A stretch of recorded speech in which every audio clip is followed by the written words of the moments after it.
What is up, my dudes and dudettes? So you just mounted your Dometic AC in the roof and you used our flush mount extruded aluminum brackets that you see here, and you don't know what to do with the pigtail hanging out.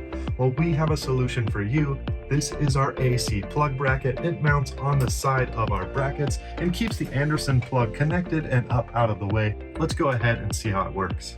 This bracket comes with two post-assembly nuts. They have a spring on the back and you rock them into the T-slot just like this. What do we have here? Looks like those Moonraker folks, that's us, etched here to use Loctite 262 on each fastener. I just so happen to have some right here, so let's go ahead and do that. Using the pigtail for position, you can attach the bracket. As instructed, we need to make these together before we connect it. Just kidding. And we'll mount it up here like this with 4 more bolts.